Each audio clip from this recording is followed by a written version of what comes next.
नमस्कार, good evening, सत श्री अकाल सबको। ये है हमारा CUET का लेक्चर। हम लोग साथ में इकोनॉमिक्स की पेपर की तैयारी कर रहे हैं। तो शुरू करते हैं। अब तक हमने क्या क्या कर लिया? सबसे पहले हमने माइक्रो समझा, देन हमने मैक्रो पे बात की। अब हम इंडियन इकोनॉमिक डेवलपमेंट जो लास्ट हमारा सेक्शन है उस पे फोकस करने वाले हैं। तो जो हमारा IED है, बेसिकली हमारी बुक इसे 3 हिस्सों में डिवाइड करती है आपके पेपर के लिए। सबसे पहला हिस्सा जहां पे वो इंडिया की इकोनॉमी की कंडीशन से आपको रूबरू करवाते हैं, समझाते हैं कि इंडिया जब ब्रिटिशर से आजाद हुआ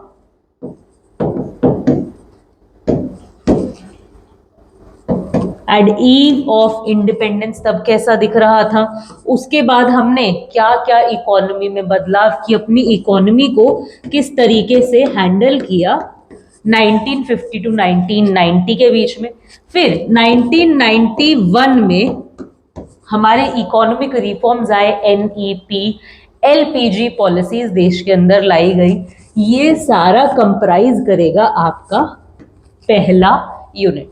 सेकेंड यूनिट जो IED का है वो सारे टॉपिक्स इंक्लूड करेगा कि देश में ह्यूमन कैपिटल फॉर्मेशन कैसा है, पोवर्टी कितनी है, एम्प्लॉयमेंट अनएम्प्लॉयमेंट का क्या स्टेटस है, एनवायरमेंट का क्या स्टेटस है, जो भी एडिशनल चीजें हैं प्रेजेंट में उसकी यहाँ पर बात होगी।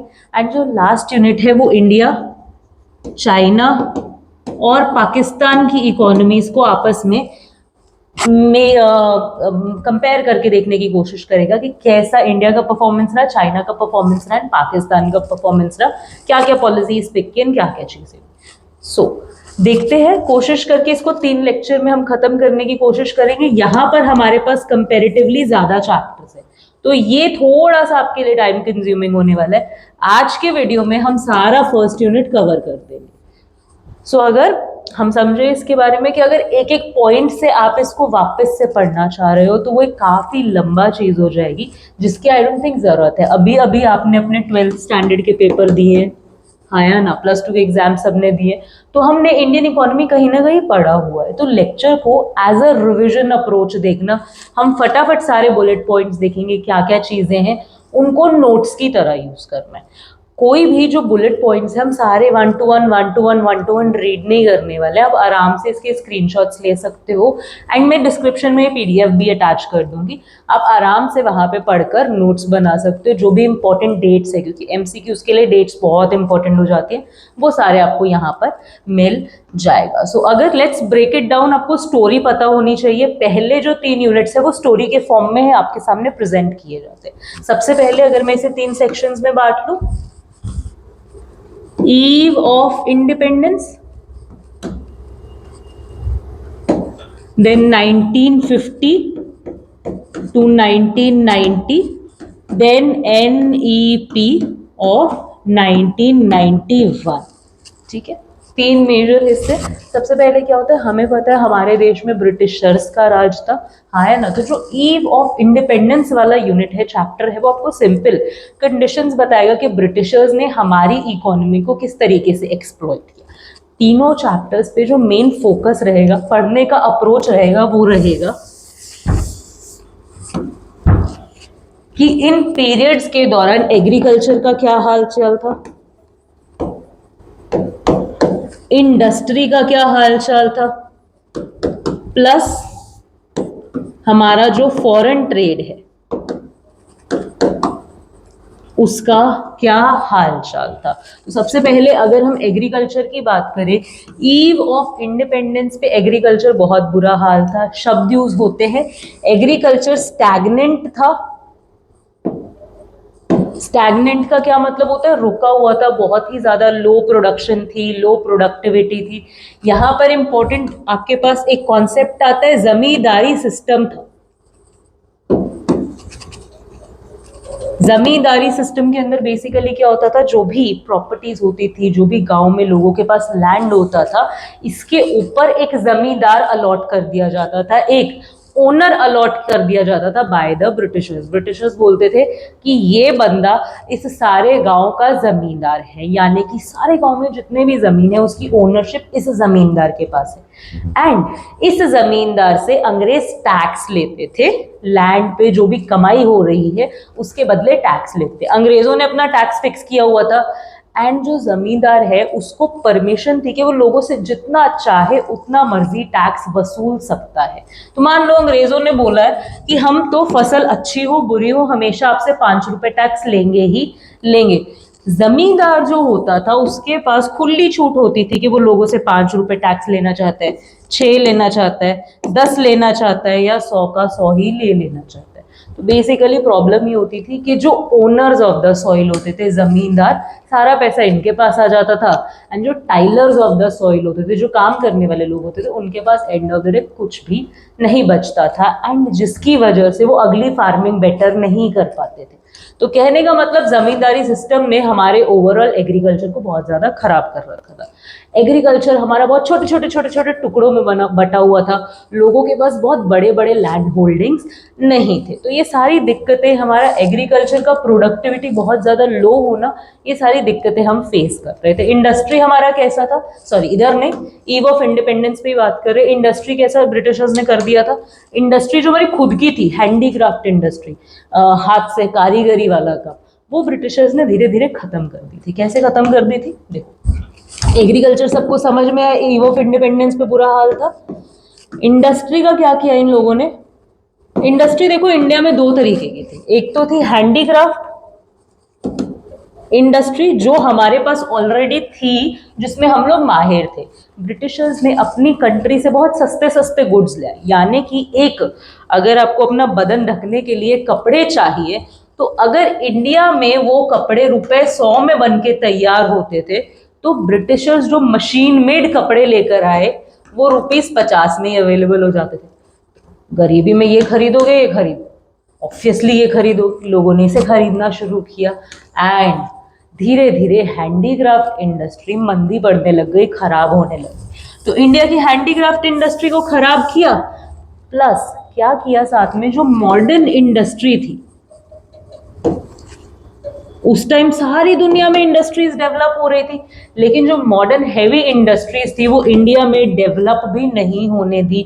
ये जो इंडस्ट्रीज सेट करने के लिए जो पैसा लगता था ना, ब्रिटिशर्स वो इंडिया में ना लगाकर ब्रिटेन में लगाते थे, अपनी कंट्री में फैक्ट्रीज खोलते थे। इंडिया से क्या करते थे, इंडिया से सारा रॉ मटेरियल इकट्ठा करते, अपनी कंट्री में ले जाते, सारा रॉ मटेरियल इकट्ठा किया, ब्रिटेन में ले गए, यहां पर फैक्ट्रीज लगाई, फैक्ट्रीज में लोगों को काम मिला, लोगों के पास पैसा बना, कमाई कहाँ हो रही है, ब्रिटेन में हो रही है। अब फिनिश्ड गुड्स जो बन के तैयार हुए फैक्ट्री में से, वो वापस लाके इंडिया में बेचना शुरू कर दिया। इंडिया से रॉ मटेरियल उठाया, कमाई ब्रिटेन की लोगों की कराई एंड इंडिया के लोगों को ही वो फिनिश्ड गुड्स सेल करने लग गए।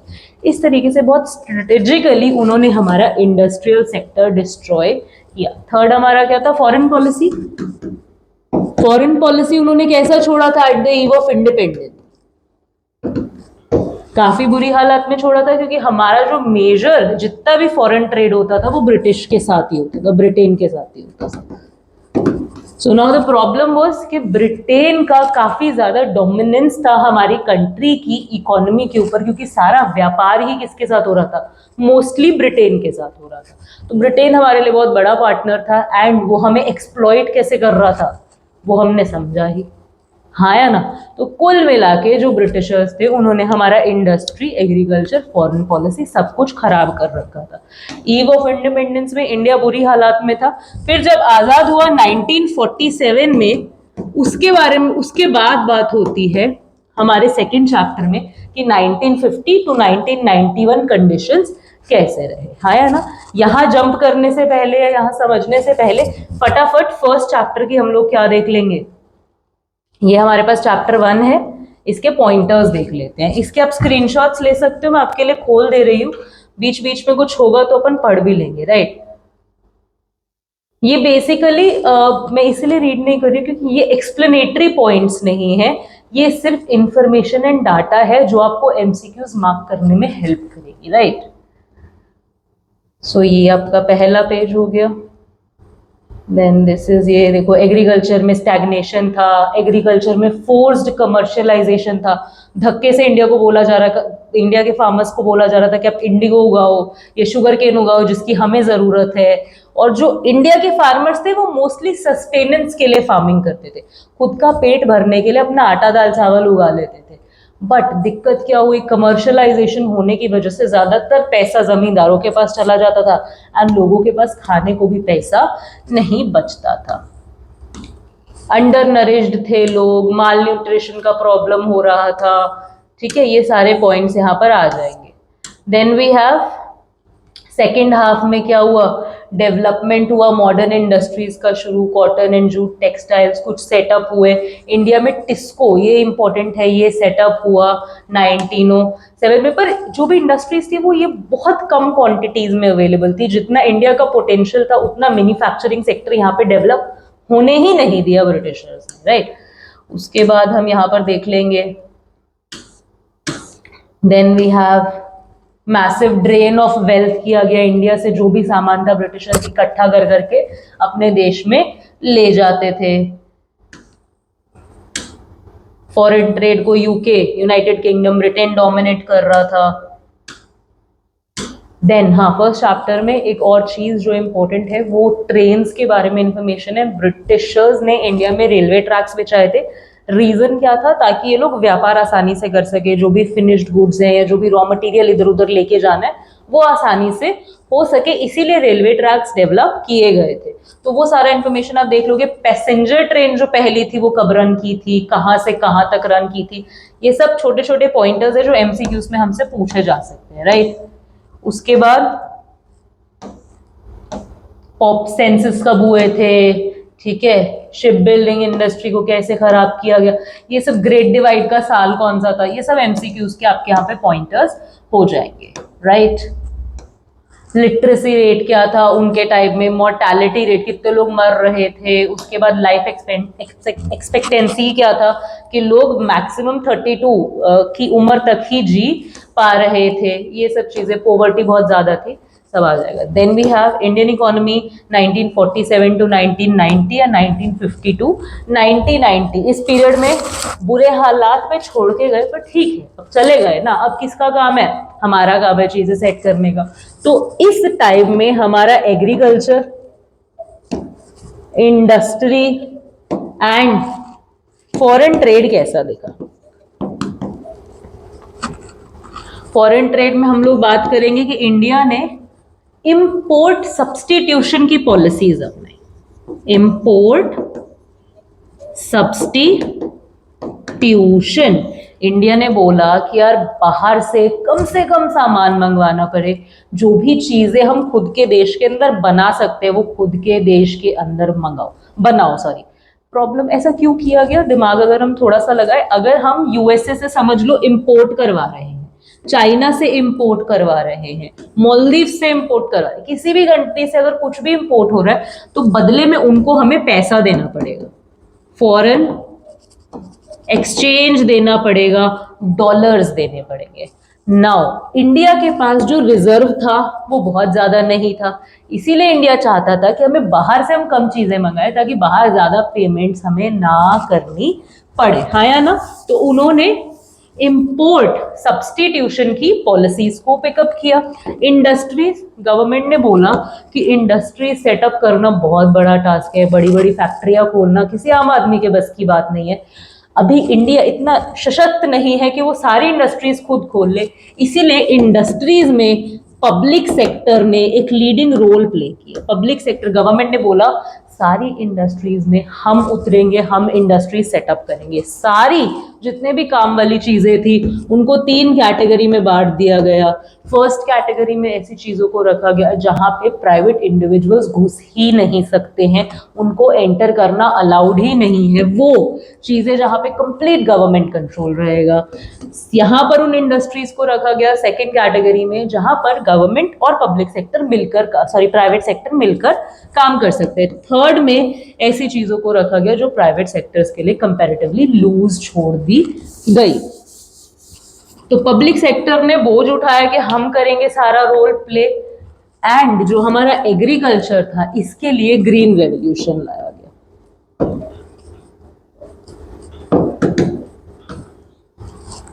ग्रीन रेवोल्यूशन क्या था? Green revolution basically HYV seeds, fertilisers, pesticides, जो भी मॉडर्न टेक्निक्स है, मॉडर्न टेक्नोलॉजीज है, उनकी यूजेज पे यहाँ पर बात की गई। तो ये तीनों सेक्टर्स में इंडिया ने अपना अप्रोच अपनाया कि गवर्नमेंट, सोशलिस्ट अप्रोच इसे कहा जाएगा, गवर्नमेंट ने बोला हम सेंटर ऑफ द डेवलपमेंट बनेंगे, हम लीडिंग रोल प्ले करेंगे इंडिया की इकोनॉमी को ठीक करने के। इस पीरियड ऑफ टाइम में इकोनॉमी को बहुत ज़्यादा गवर्नमेंट ने क्लोजली मॉनिटर किया, बहुत ज़्यादा लाइसेंसिंग की ज़रूरत पड़ती थी, बहुत ज़्यादा बेसिकली रिस्ट्रिक्शंस थी, लाइसेंसिंग बहुत ज़्यादा थी, एंड फॉरेन से जो भी आप ट्रेड करना चाहते हो, व्यापार करना चाहते हो, उस पर भी बहुत सारी रिस्ट्रिक्शन थी, बहुत सारे कोटास थे, एटसेट्रा एटसेट्रा। कुल मिला के काम करना बहुत मुश्किल था। ऐसा गवर्नमेंट ने इसीलिए किया ताकि इंडिया की इकोनॉमी, क्योंकि फ्रेजाइल स्टेट पे थी, कमजोर स्टेट पे थी, तो ऐसा ना हो कोई कंट्री फिर से आके हम पे राज करने लग जाए। इंडिया खुद में स्ट्रांग होना चाहता था, इसलिए एक बार उसने अपने बॉर्डर्स को कंपैरेटिवली क्लोज रख के अपनी सिक्योरिटी को टाइट रखने की कोशिश की है ना। कहीं ना कहीं ये बैकफायर भी करा, जो हम नेक्स्ट चैप्टर में पढ़ेंगे कि यार इकोनॉमी जिस अप्रोच से यहाँ पर इन्होंने इस पीरियड में चलाने की कोशिश की वो कैसे बैकफायर किया, एंड कैसे 1991 में हमने क्या किया, नई पॉलिसीज लेकर आए। ओके, तो कैपिटलिज्म इज एन इकोनॉमी, यहाँ पे आपको तीन सिस्टम समझाए जाते हैं, कैपिटलिज्म, सोशलिज्म और मिक्स्ड इकोनॉमी। कैपिटलिज्म होता है जब इकोनॉमी को खुला छोड़ देते हैं कि जिसको जो करना है करो। सोशलिज्म होता है जब गवर्नमेंट अपने कंट्रोल में सब चीजों को रखती है कि हम देखेंगे वेलफेयर कैसे होगा। मिक्स्ड होती है जब गवर्नमेंट और प्राइवेट सेक्टर मिलके काम करते हैं, ना तो कंप्लीटली छूट दी जाती है, ना कंप्लीटली कंट्रोल किया जाता है, दोनों मिक्स मैच करके काम करते हैं। प्लानिंग कमीशन को सेटअप किया गया था, जिन्होंने सारी पॉलिसीज बनाई, डेवलपमेंट के प्लान्स बनाए 1950 में। उसके बाद इंडिया का planning period in India covered period of 6.5 decades from इतना टू इतना। अब प्लानिंग कमीशन को डिसॉल्व कर दिया गया, उसकी जगह नीति आयोग को एस्टैब्लिश कर दिया गया है। Then we have real planning in India started with second 5 year plan, क्योंकि एक बार तो हम स्टार्टिंग ऑफ द पीरियड में अपने आप को देखने, मेंटेन करने की कोशिश कर रहे थे, यहां से हमारी सही प्लानिंग शुरू हुई थी। उसके बाद यहाँ पे आपके पास ये सब चीजें आ जाएंगी। सोशलिस्टिक पैटर्न था, 7th 5 ईयर प्लान में क्या स्पेसिफिकली अडॉप्ट किया गया, अगेन ये आपके पॉइंटर्स है, ये आप नोट बना सकते हो अपने, right.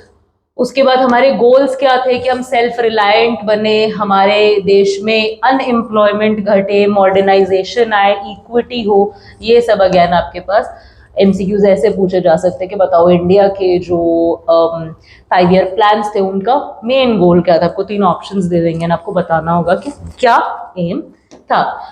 Again then we have, ये कुछ आपके पास आ जाएंगी। 6th प्लान में किनको इंट्रोड्यूस किया गया था रूरल एरियाज को डेवलप करने के लिए।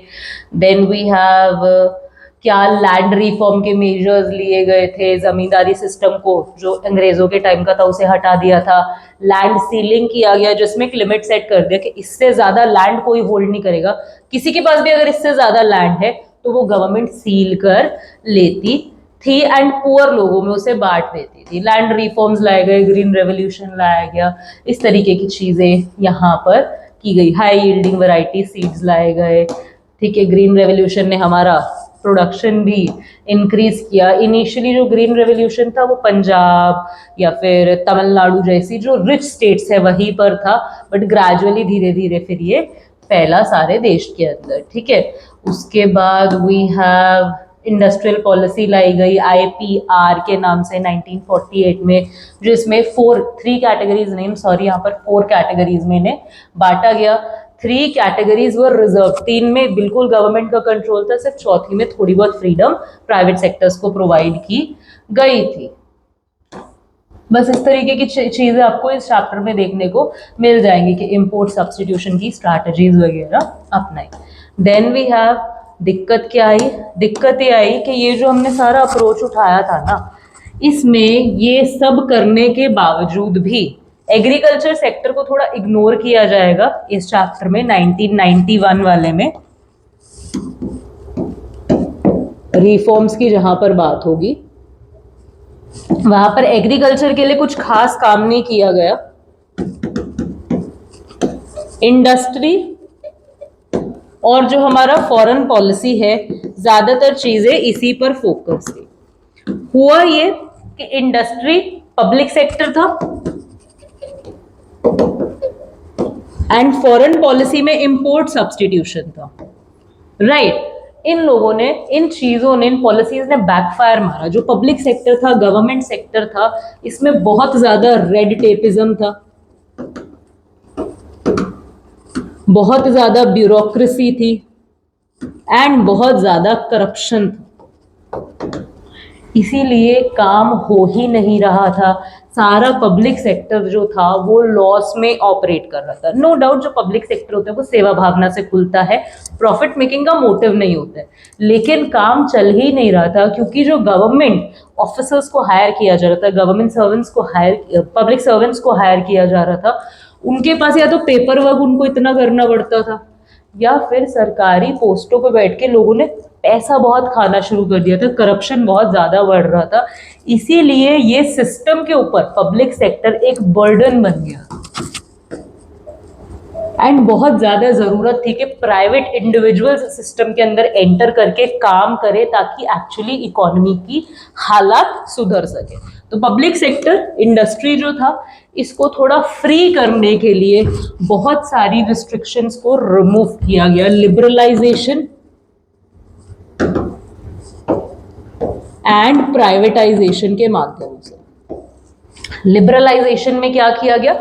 लिबरल किया गया, फ्री किया गया चीजों को। जो गवर्नमेंट ने कैटेगरीज रिजर्व कर रखी थी, कुछ कैटेगरीज को छोड़ के, कुछ इंडस्ट्रीज को छोड़ के गवर्नमेंट ने ओपन अप कर दिया कि कोई भी यहाँ पर काम कर सकता है, लाइसेंस की जरूरत नहीं पड़ती थी छोटे मोटे धंधे खोलने के लिए। जो पब्लिक इंस्टीट्यूशंस थे, पब्लिक एंटरप्राइजेस थी, इनको भी सेल ऑफ कर दिया गया, प्राइवेट इंडिविजुअल्स को प्राइवेटाइजेशन कर दिया गया। बहुत बड़े लेवल पे इसको इंडिया की इकोनॉमी के अंदर किया गया ताकि इंडिया की इकोनॉमी का चक्का जो जाम हो रहा था वो चल सके। जो इंपोर्ट सब्स्टिट्यूशन की पॉलिसी थी वो बहुत बड़े लेवल पे फेल मार रही थी क्योंकि हम इंपोर्ट को सब्स्टिट्यूट नहीं कर पा रहे थे एंड बाहर से मंगवाने के लिए, इंपोर्ट करने के लिए रिजर्व्स भी नहीं थे, फॉरेन एक्सचेंज नहीं था, हमारे रिजर्व इतने कम हो चुके थे। जब हम बाहर लोन मांगने गए IMF जैसी जगहों से, तो उन्होंने कहा कोई बात नहीं, लोन दे देंगे, बट आपको अपनी इकोनॉमी को ओपन अप करना पड़ेगा। आपने ये जो इकोनॉमी के दरवाजे बंद कर रखे हैं, रूल्स, रेगुलेशन, रिस्ट्रिक्शंस, कोटाज लगा के, इन्हें लूज करना पड़ेगा। तो उस टाइम इंडिया क्या करती है? ग्लोबलाइजेशन करती है, ग्लोबलाइजेशन का डिसीजन लेती है कि इंडिया की मार्केट ओपन होगी बाहर की कंट्रीज के साथ व्यापार करने के लिए। तो यहां पर हमारा चैप्टर सेम में आता है लिबरलाइजेशन, प्राइवेटाइजेशन एंड ग्लोबलाइजेशन का, जिसे LPG पॉलिसी भी कहा जाता है। इसके बहुत बेनिफिट्स रहे। हमारी इकोनॉमी बहुत ज्यादा स्टक थी एंड आज तक जो भी इकोनॉमी चल रही है वो इस ही डिसीजन की वजह से चल रही है। लेकिन कहीं ना कहीं LPGs के कुछ ड्रॉबैक्स भी रहे। देश में MNCs के, बड़ी बड़ी कंपनियों के आने की वजह से जो एम्प्लॉयमेंट बढ़ने की उम्मीद थी उतना एम्प्लॉयमेंट नहीं बढ़ा क्योंकि बड़ी बड़ी कंपनियां अपनी मशीनें लेकर आई, मशीनीकरण हुआ, ऑटोमेशन हुआ, जिसकी वजह से जो जॉब सेक्टर था उसने कहीं ना कहीं एक बैकहिट फेस किया। More over MNCs tertiary sector में एंटर हुई,